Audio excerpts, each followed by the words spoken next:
interesting fact is that your muscle loss mass begins to decrease. So muscle mass loss starts at your 30s. So number one, it's protein. Protein is very, very important. I know the 30s is one of the busiest times of your life. You are trying to get things going. Either you're at work or you've got kids, you're starting a family, and there's really no time. So if I want to have a piece of meat, I must have 2 of them like this. Okay, so now the quantity depends on your weight.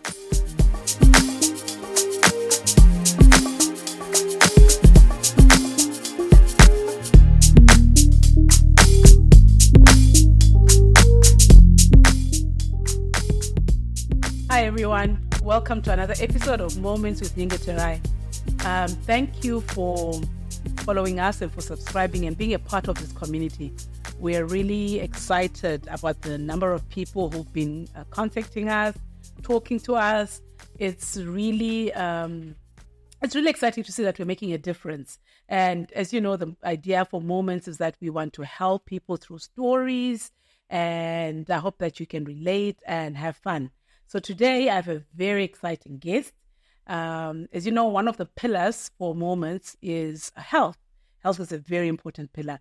And today I have a very exciting guest, Rumbi. Rumbi, welcome.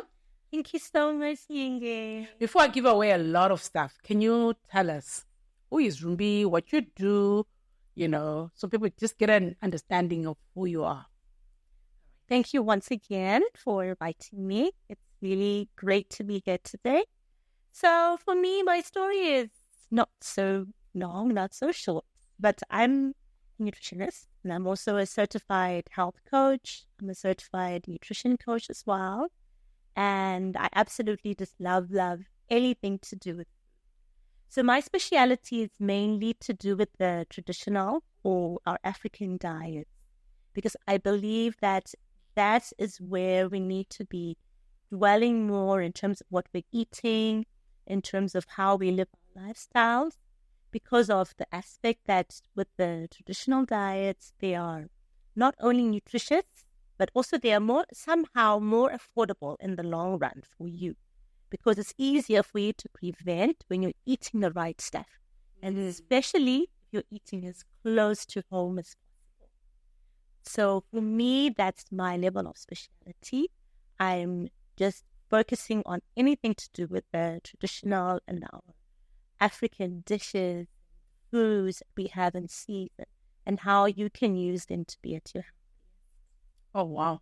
So that's really interesting. First of all, the fact that, you're a certified nutritionist. I didn't know there was such people.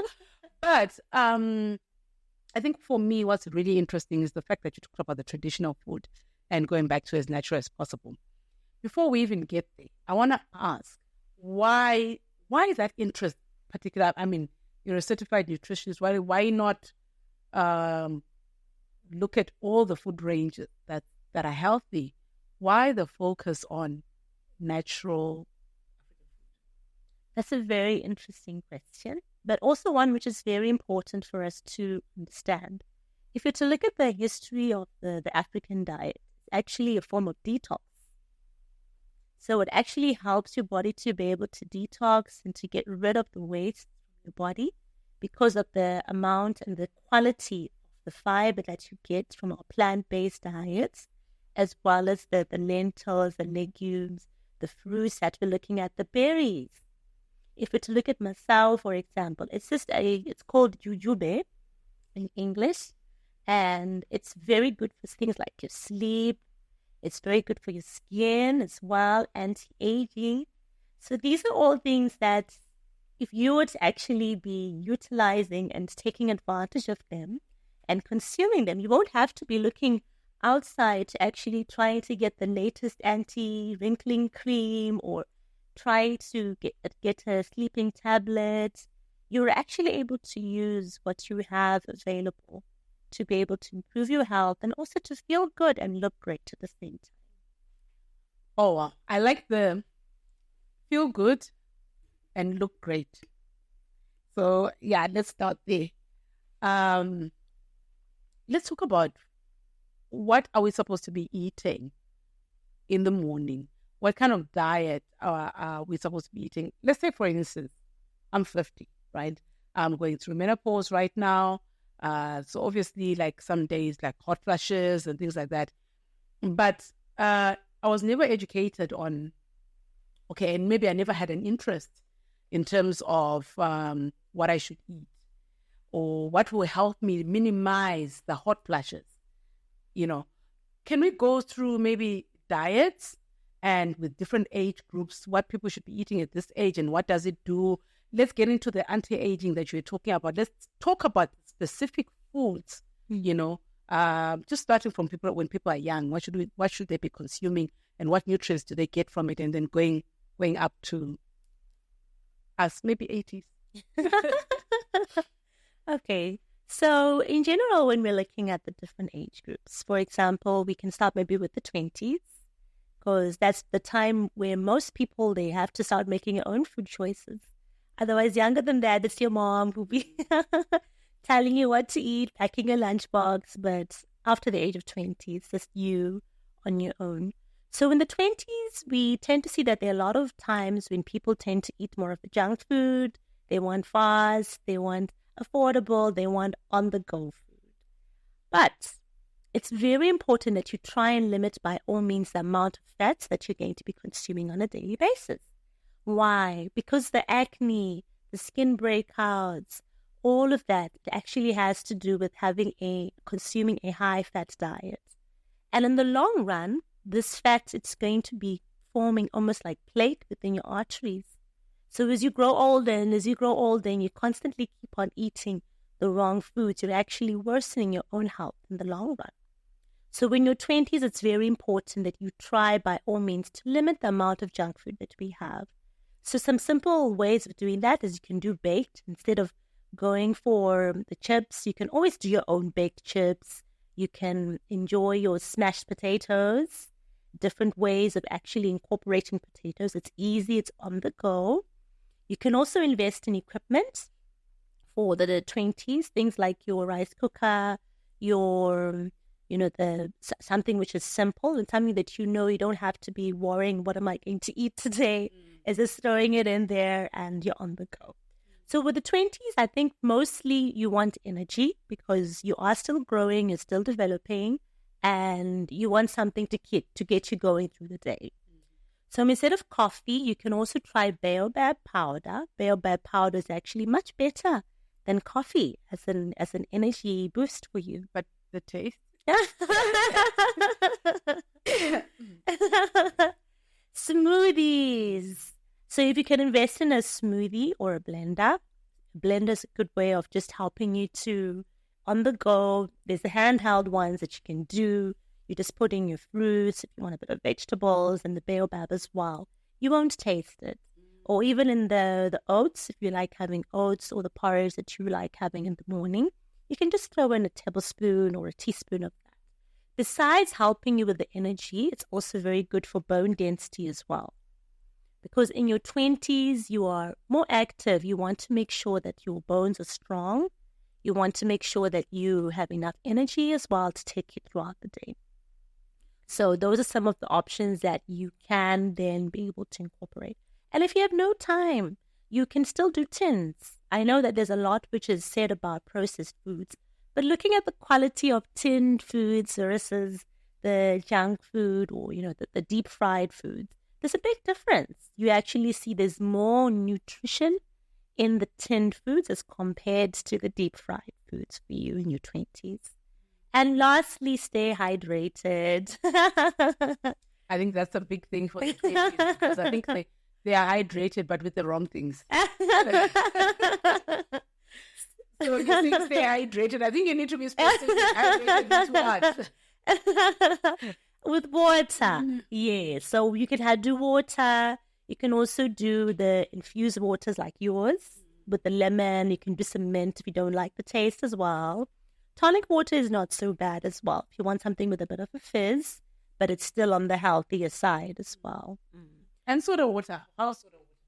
Well, soda water it's relatively much better as compared to the fizzy drinks because of the sugar content that it generally has. Okay, so now 20s. So we say 20s, they need energy, so bone density. So we talked about the kind of foods that we should be eating. Well, people should be eating in their 20s. And in their 30s, or people who are now, because most people now are having kids a bit later, so they're having kids in their 30s. And what kind of diet should people be looking at and everything? All right. So in the 30s, the interesting fact is that your muscle loss mass begins to decrease. So muscle mass loss starts at your 30s. So number one, it's protein. Protein is very, very important. I know the 30s is one of the busiest times of your life. You are trying to get things going. Either you're at work or you've got kids, you're starting a family, and there's really no time. And one of the nutrients that most people tend to underestimate is our protein. So remember, protein, it's not just the meats. You can do beans, you can do lentils, you've got nuts, you've got seeds, you've got protein shakes. Just make sure that it's low sugar, especially if you know that you really have no time to actually be having the proper amount of protein that you need per day. But in general, we're looking at maybe 2 or 3 servings of protein per day. When you're saying servings, servings, you say 2 to 3 servings. I'll tell you, I love meat. I love, I love my meat. So if you say 2 to 3 servings, it could be 2 to 3 servings of half chicken, 1 T-bone, sausage, that kind of thing. If you're saying 2 to 3 servings, what are we looking at in terms of quantity, size, portion? All right. So when it comes to quantity, when it's for proteins, we use the palm of our hands. So is this the inner part of your hand without the thumb or the fingers? That's what you use for 1 serving. Yes, this is 1 serving. So if I'm going to have a piece of meat, I must have 2 of them like this. Okay, so now the quantity depends on your weight. So if you weigh 80 kgs, for example, that means you'd need 80 grams of protein. And a simple way of calculating that is by knowing that each palm, it's approximately 25 grams. So we're looking at 3 and maybe a little bit more servings of protein per day based on your weight. Yes. And then if you're looking at beans, so you said like beans, legumes, and lentils, they're all sources of protein. How do is it still the same measurement? Are we using the palm again? Okay, so with the beans and the lentils, we also classify them under carbohydrates. So when we're measuring our carbs, we use a fist. So it would be a fist. So you can see maybe about half a cup of the cooked beans is equivalent to 1 serving. So that'll give you your carbs and your protein. Yes. Okay.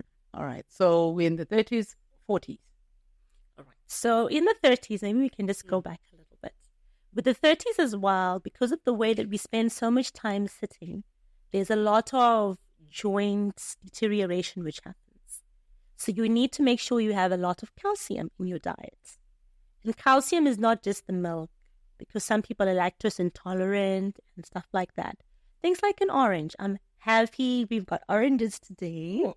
Yes. So oranges have actually got more calcium than a glass of milk. 1 orange. Wow. Interesting fact. Okay. All right. So I think this is good news for those lactose intolerant. Yes. And then, so what else in the 30s? So you talked about bone, the bones starting to depreciate. I'm thinking numbers. And then you said muscle mass. Muscle mass. Okay. And then we want to make sure your fertility is good as well. So like for the woman, we need to have more iron, the spinach, your beetroot. The raw is the best if you can be able to have it. But if you can't, slightly steamed is also okay as well.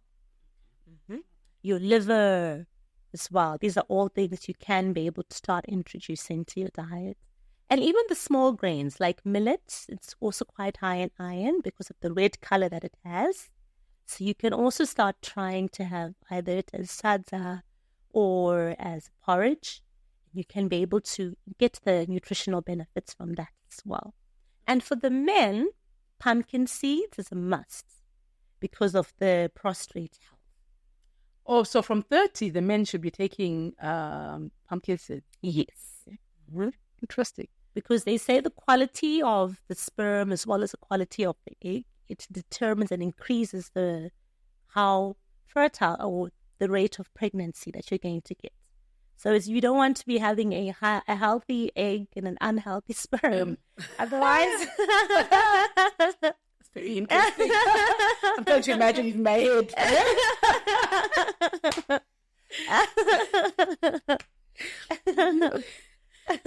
Okay, so you're saying, so pumpkins is how?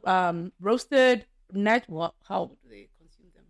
So you can do roasted, or you can just grab a handful and you can just take them like that, or you can add them to your smoothie, or you can add them to your nuts and your seeds mix. You can add them to your cereal, add them to your salads, in whatever way you prefer. Because some people want them roasted and dried. Some of them want them just to be fresh the way they are. So we're in our 30s, we're in our fertile state, now we're in our 40s. Let's go there. Okay, so with the 40s as well, you need to have more salads. So I was just reading a little bit about it today, and they were saying that with the 40s age group, your nitric oxide levels, they begin to reduce. So nitric oxide is the one which actually helps to prevent blood pressure. So if you have less of the nitric oxide in your body, that means that you're more prone to having a high blood pressure.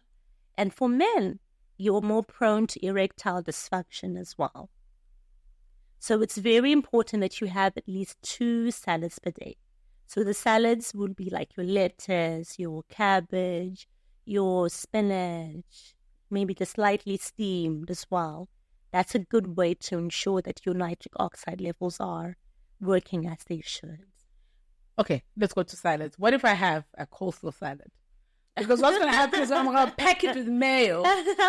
Does it still have the same nutrients? Or if I take, let's say, for instance, if I have a lettuce salad and then I have this oily dressing, will it still have the same effect or not? Or will it affect it?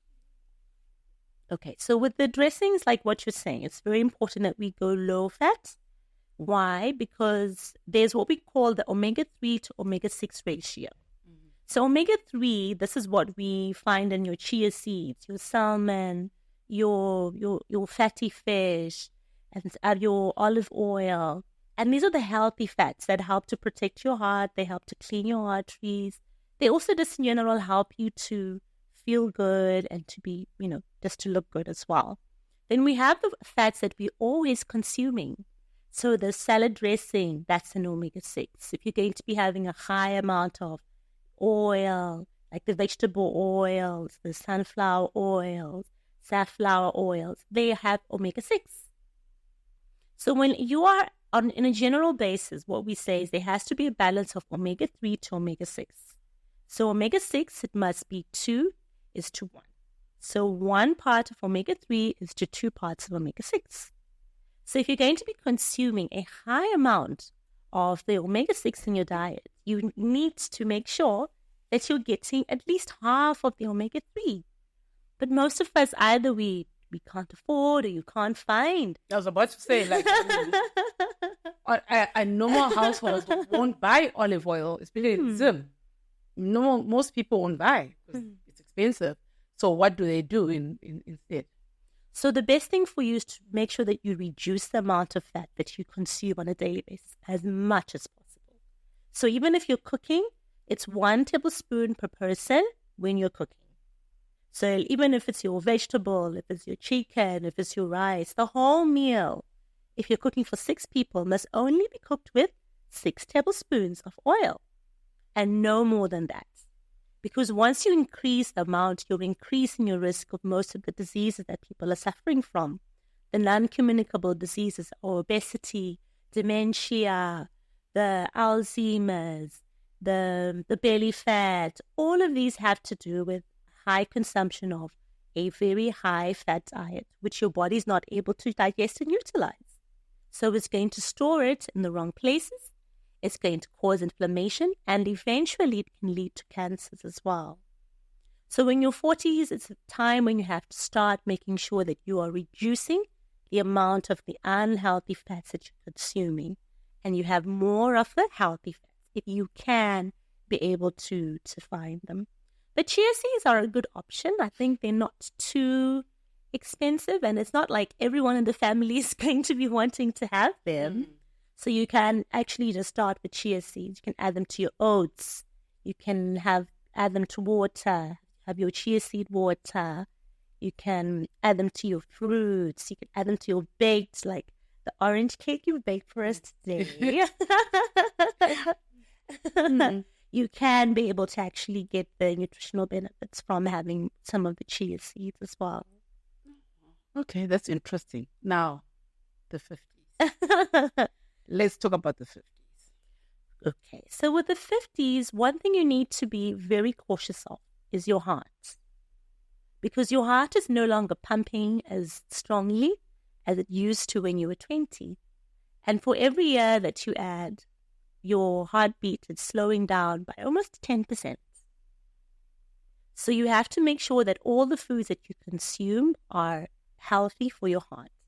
And the best way to do this is plant-based. So when your 50 is going up, you do need to start changing the way that you eat. If you're having a lot of meat, at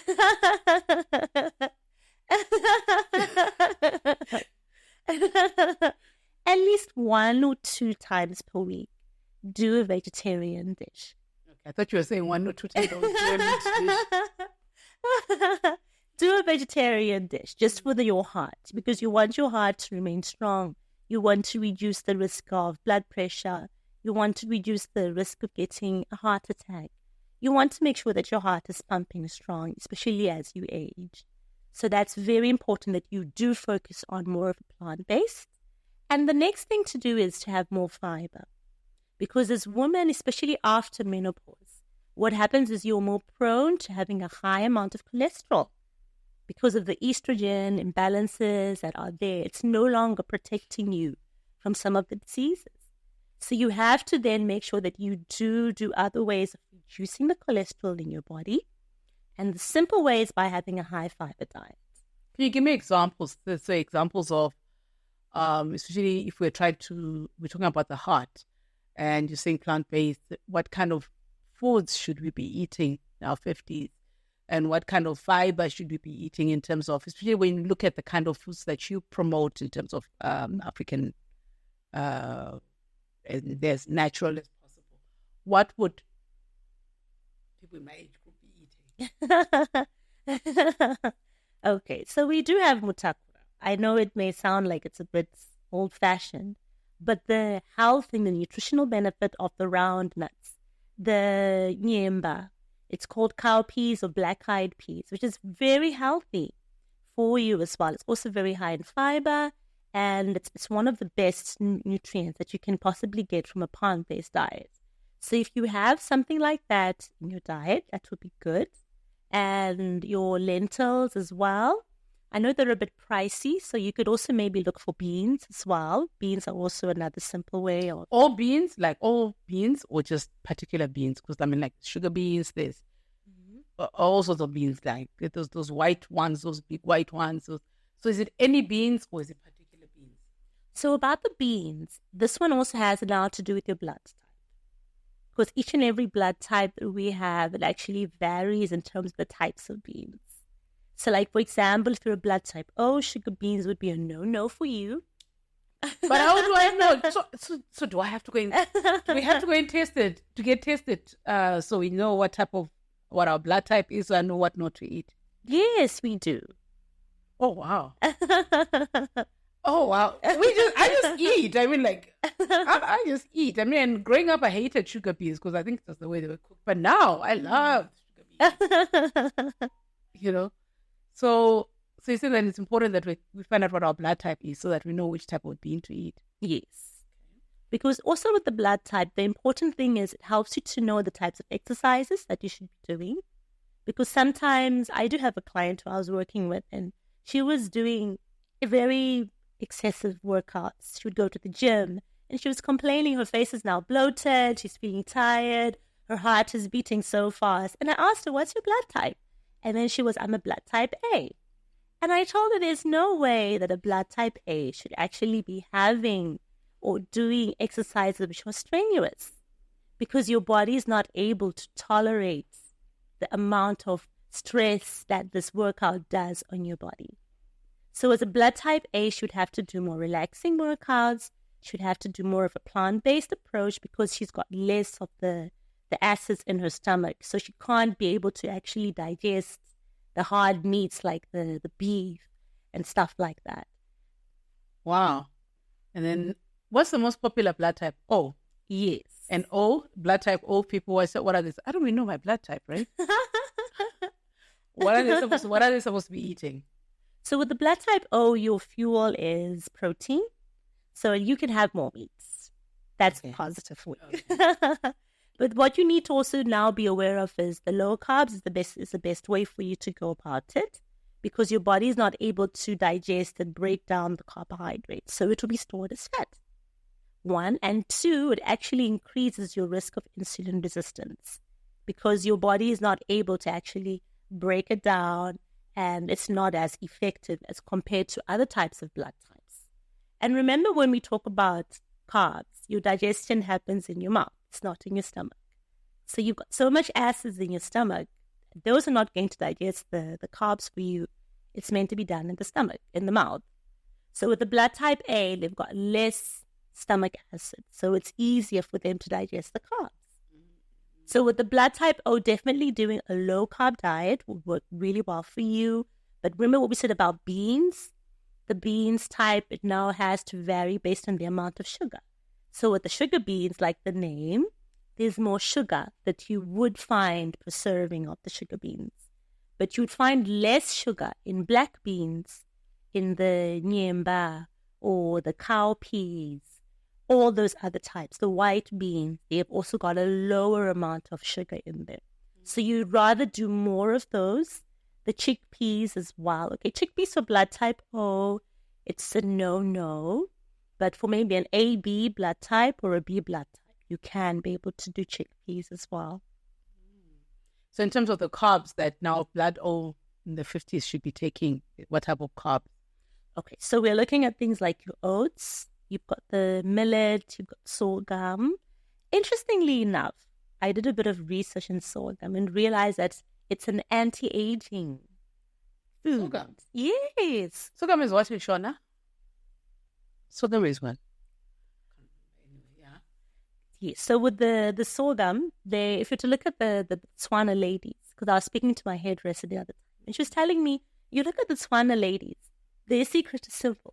They go into the house, first thing in the morning, they have the sorghum meal, sorghum porridge, and they add some sour milk to it.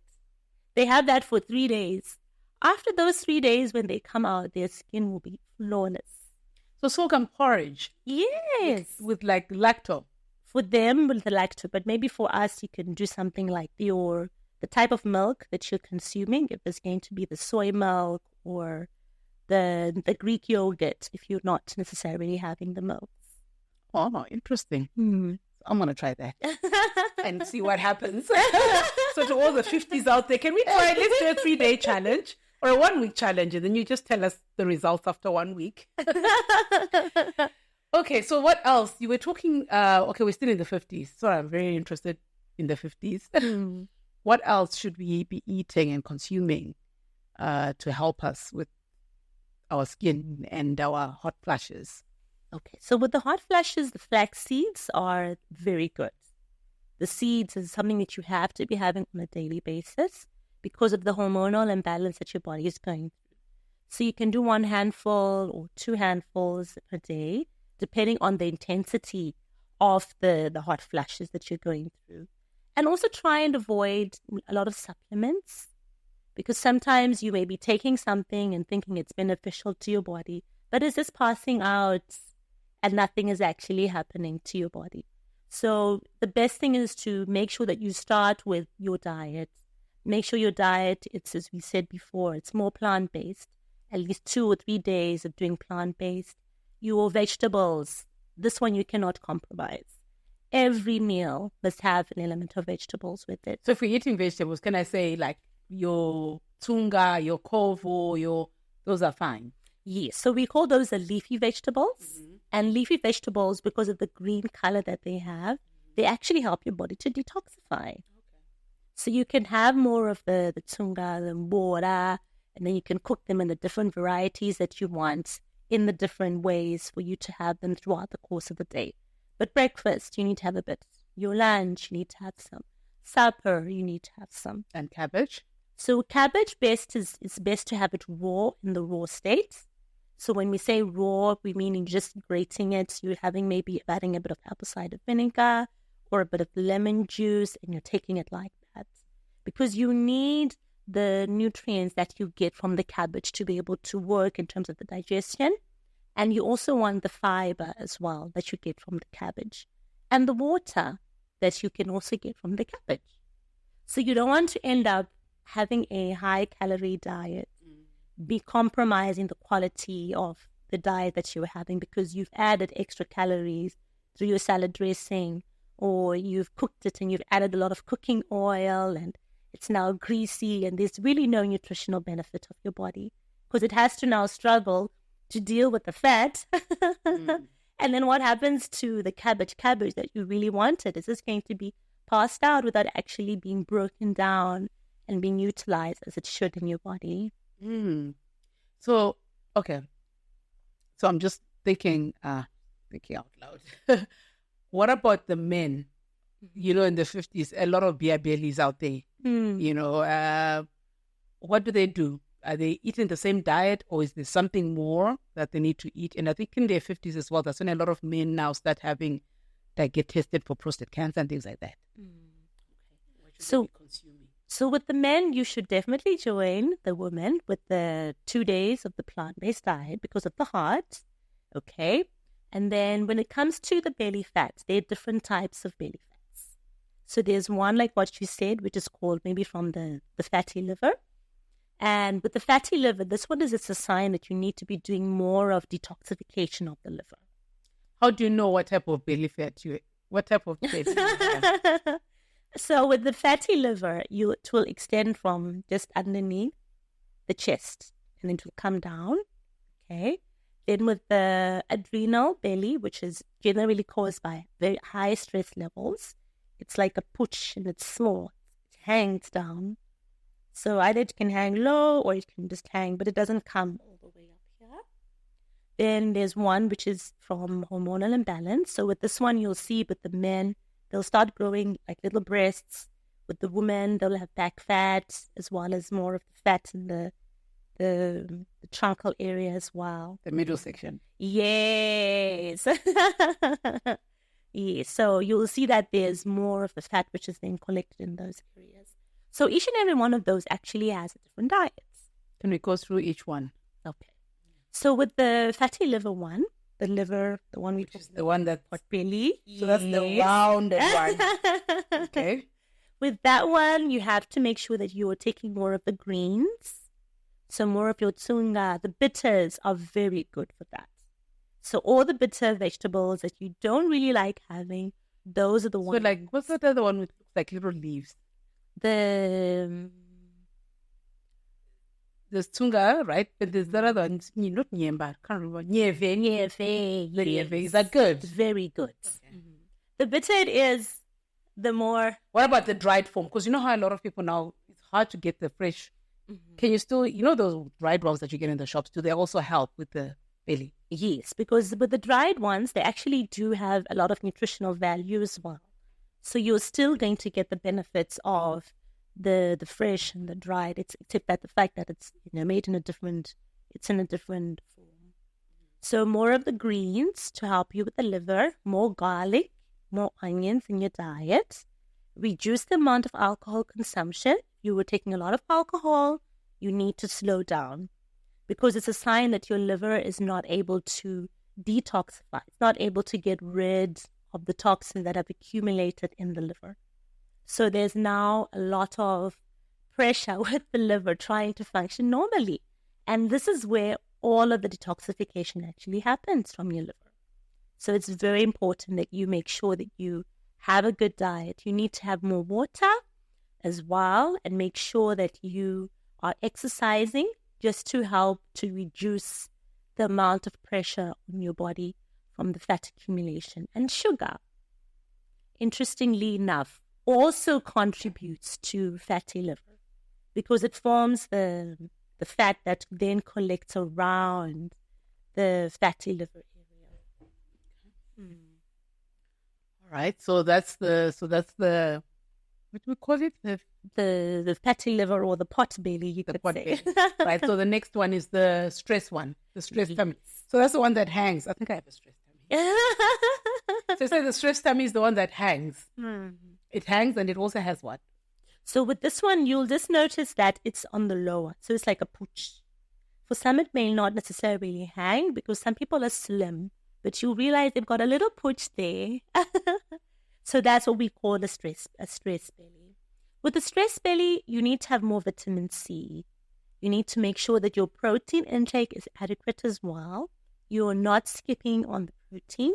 For some people, eating within 1 meal of 1 hour, of waking up is effective because they say your cortisol or your stress hormone levels are highest in the morning and then they reduce gradually as you go throughout the day. So if you are able to break the starvation cycle, that 1 hour after waking up, you're having something to eat. Preferably protein if you are a blood type O, preferably protein as well if you know that you're not going to be able to have a lot of protein during the day. So you'd rather start your day with a protein and then if you have your lunch with a bit of a carbs and in the evening you can have another protein. You're able to support your body and you're not going to be having the constant release of cortisol hormones all throughout the day. And then deep breathing as well. It's very important if you've got a pooch belly or a stress belly because it helps you to be able to release the stress. It helps you to relax more. Exercise for other people, it also works well. Okay. Oh, that's very interesting. So I think a lot of people have a stress belly, I've noticed. So I think that's really interesting. And then the last one. So the last one we talked about is the hormonal belly. So with men, you need to be having more foods that boost your testosterone levels. So that's your pumpkin seeds. The type of protein that you're going to be having is very important for a man. So if you were doing more of the fats that we tend to enjoy having and eating, you need to go lean. You need to cut it off, make sure that whatever you're having, it's more lean to help support the testosterone hormone levels within your body. And also exercise is also very important as well for men. So I'm not saying all the 50s go to the gym and start lifting those. But if you do some form of resistance training, it's very effective for helping to keep your testosterone hormone levels working well. You don't have to be going to the gym and lifting up heavy weights. You can simply get 5-liter bottles, you fill them up with water, you lift them up. You can get resistant bands, you're stretching away. When you're taking your walk in the morning, you have your little weights, you're moving with those weights. All of this is a way of actually helping to keep your testosterone hormone levels going well and for you to be functioning at your best as well. And even ground nuts as well, they're also very good. Your peanuts, your limo is also very good as well for men to be able to get the extra protein that you need without having too much of the fats at the same time. And the women with the hormonal imbalance? So with women, we would need to do more of the flax seeds, as we had said. And also chia seeds are very good as well. Because what if people don't have access to flax seeds and chia seeds? Okay, so if you don't have access to those, you can actually be able to utilize mackerel. I know the mackerel fish is very affordable for most people because it's a type of a high fat. It's a fatty fish. It's not as good as salmon, but at least it's within the range. It doesn't have as much problems in terms of mercury and stuff like that. So your mackerel is good. Even the matemba, the sardines, those are also very good as well for you as well because they help to be able to reduce the inflammation within your body. And just making sure that you have enough protein because when we're talking about hormones, they're formed a combination of fats and protein. So you need to make sure that your body is able to support yourself during this phase that you're going through of menopause or the changes that are happening so that you don't end up having cellulite on your skin You don't end up having wrinkles at a young age because your body now has to take protein from your muscles and take it from your face so that it's able to keep functioning and keep you going throughout the day. And remember what we said about the round nuts, your nyemba, your nimo. These are all very good proteins. And there's simple ways of incorporating it to make sure that you have a healthy plant-based diet. And it's something that you can generally do on a daily basis. Oh, that's interesting. And then now let's quickly look at our 60 plus. Let's just group all of those things together. Your 60 plus. So 60 plus, most people tend to be prone to dementia. The same we're seeing there's a high amount of dementia, Alzheimer's coming up, and bone fracture as well. So with the dementia, they're saying that you need to have enough protein, the plant-based protein. We come back to that once again. So you cannot get enough of the round nuts, the nyemba that we have. They also need to be having more of the right types of carbohydrates in that age, because they have to have a higher amount of fiber so that they're able to support the functioning of the nervous system. And they're also able to ensure that with the digestion, it needs something to facilitate because it can't digest by itself anymore. The efficiency of the stomach, the efficiency of the small intestine, the efficiency of your digestive system in general, as you age 60 plus, it's changed. Your taste buds, you can't taste some things. So there's a lot of changes that tend to happen within the body. It's almost like it's slowing down. So you have to be taking more foods that help to support digestion, like your probiotics. So probiotics, your sour milk, maheu. I usually tend to prefer the one that's made with the millet or shio. You can use that as a base, and then you can always add whatever else you want to add to the maheu. But homemade ones is the best for you. Then the sour milk. The ones you make with sadza. Yes. Those are the best for you. The homemade. Who even knew? Like growing up, like your grandmother, like I don't know, my grandmother would make it and you'd be like, little did we know that it was healthy. Yes, it's very healthy. And especially with that age. But you don't want to be giving them sugar. Because remember, they're having problems already with the digestion. And sugar, the body does not recognize it as food. So it's just going to be stored up as fat. So the best thing that you can possibly do for yourself is make sure that you are ensuring that your body actually has enough of the right types of probiotics, the right types of gut bacteria foods to help aid in the digestion of the foods. Let's talk about the gut, actually, while you're there. I was reading somewhere the importance of, it says everything starts in the gut. I think let's just explain. Can you explain to people why everything starts in the gut and what we need to do to make sure that we are protecting and eating the right foods for the gut? So the gut is like the second brain in your body. And it's the one which will tell your brain that I'm hungry. And then the brain is the one which will then tell the rest of the body that, okay, let's do this. Let's prepare for food. The mouth, let's start saliva. Let's start doing this. Let's start thinking about getting something to eat. So it all starts with the gut. So if you start your day off with having an unhealthy meal, you realize that in the next 1 hour, 30 minutes, you're thinking of food again. Because your gut does not recognize what you've eaten as food. It's just something that you've taken, but it's not had any proper nutritional benefit to your body.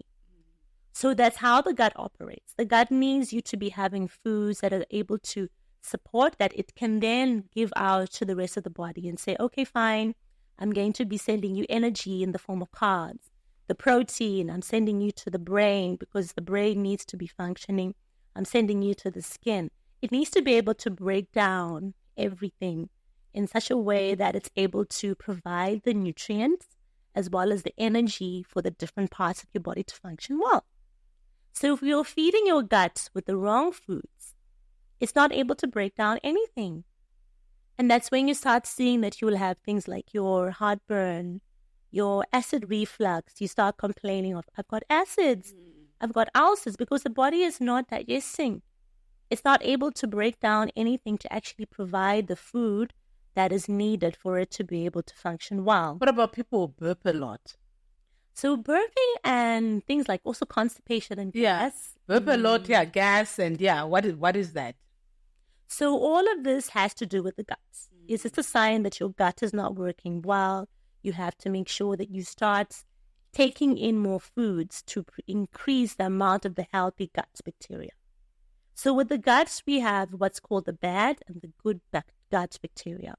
So the good gut bacteria is the one which is there. You have to feed it. This is the one which then breaks down the food in your body.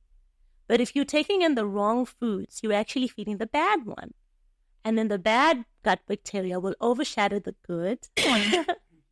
And the next thing you know, your gut is not working well. You've got bloating, you've got gas, you've got burping, simply because there's not enough of the good gut bacteria to actually help the digestive system to work well.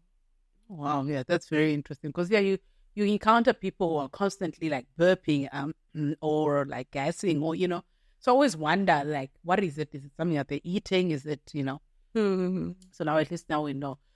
So just one quick question again, just before we round off.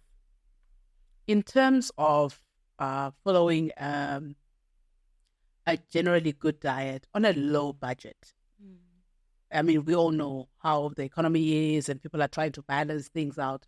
What would you recommend for people to eat? Breakfast, lunch, dinner, and number 2, intermittent fasting. Is it really good or is it not bad? Those are the 2 questions I want you to answer before we close off. Okay. So with the first question, the number one thing you need to know is that seasonal is the cheapest. Whatever you find that's available now, buy those, eat those, and feed your family with those. Besides being the most nutrient dense, meaning you don't have to eat as much, you don't get as much of the health benefits as you would from other foods. So things like your small grains, I know they're expensive, but you can mix them up with the regular mealie meal, and you can feed your family, and you know that they're going to be getting some sort of iron, they're getting some vitamins, some nutrients that they wouldn't get if they were just going to have the straight run mealie meal. And also things like, for example, with your breakfast, you can do the millet porridge. You can do sour porridge as well. It has got the benefits of the gut bacteria. It's also very tasty, and it's also quite affordable for the family to be able to have. You can also invest in soya chunks as well, if you like them. You can do some patties with those for the protein as well for the kids. Maybe one day we can talk about lunchbox ideas for kids and for family, so that we can then really talk more about how you can be able to incorporate some of the local foods in your lunchbox. And then for lunch, it's your small budget, you can always do sour milk with your sadza. Then you can also do chimodo as well. I love that. I love making my cornmeal bread. You can have some eggs by the side, or a bit of protein in your vegetables as well. It's not too expensive, but it's really healthy. Your brown rice, you can do rice with peanut butter, and you can have your vegetables. You can do the dried vegetables with your peanut butter. You can have it with your salsa as well. Then in the evening, if you're going to be doing low carbs, you can do butternut. Butternut is quite affordable now. You can have that with your vegetables, with a bit of meat. You can have your mackerel. Lots of ways to enjoy mackerel, whether it's roasted or it's in a stew. And it's also very affordable for the whole family as well, with your vegetables, something that the family can enjoy. Oh, fantastic. So the intermittent fasting. So with the intermittent fasting, it does work. Based on research, they say it's more effective for men than for women. Wow. So in terms of intermittent fasting, there's different hours. Are there hours for women and for men? Okay, so no, we don't classify the hours for men and the women. We just classify the hours for everyone. So 16/8, that's 16 hours of fasting, 8 hours of eating. We've got 20 hours of fasting, 4 hours of eating. And then some people, they do one meal a day, where you just eat within 1 hour and then the rest of the time you're fasting. So with the type of fasting that you do for intermittent, it's a personal decision. And it's also based on your lifestyle, the one that you have. If you realize, I've got a busy day, I most probably will not have time to eat anything for breakfast. The first meal of the day that I can do is maybe around 11, 12. Then obviously you can do the 16-8. That one will definitely work well for you because you know that you're able to eat within an 8-hour period. You're just going to be having your lunch and your supper. But if you're someone who's like, I need to get results in a shorter period of time, then one meal a day could work. But it's someone who also needs to have a lot of discipline. And we usually recommend that you work with a nutritionist because of the deficiencies that can come about. And you want to make sure that you are eating in a way that supports your body and that after you stop, you're not going to regain the weight once again and also gain some complications because of the nutritional deficiencies. Okay. All right. So just to close us off, Rumbi, can you give me, from the clients that you've worked with, 5 life lessons in terms of nutrition from your clients that you've seen that you want to give our viewers? Okay. So number 1, hydration. It's so important. Everyone, we have to make sure we're having at least 8 cups or glasses of water a day because it can cause so many problems. Your skin, dementia, all of this is because of hydration. So make sure that you're well hydrated. You're drinking 8 glasses of water a day. Number 1. Number 2, plant-based is key for you, especially for your heart. It's also key for you to be able to feel good as well. Then number 3, the blood type. Knowing your blood type is also very important, not only from a nutrition aspect, but in general, a lifestyle aspect. It helps you to understand yourself better. It also helps you to understand what works well for you, what doesn't work well for you. And then number 4, try and stay away from fad dieting. I know you want quick results, but in actual reality, it didn't take overnight for you to be where you are today. So don't expect your body to lose all the weight, to have the perfect body figure, because there's no such thing as a perfect body figure.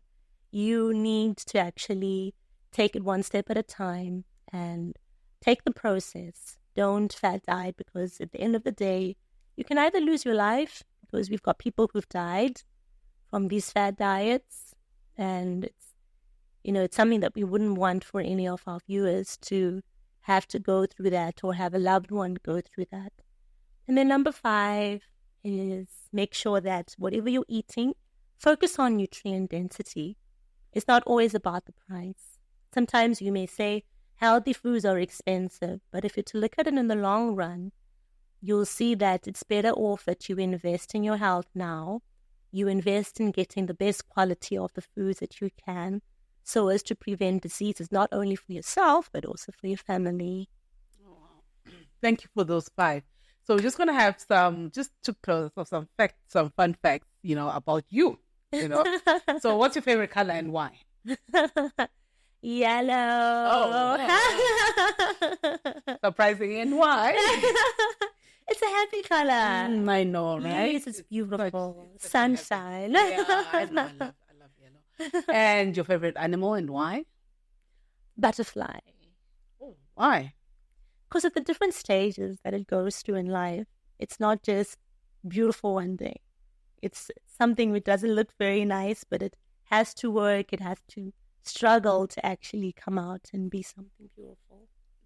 What are you reading now? I'm currently reading Atomic Habits. Yes. Oh, nice. That's a very good book.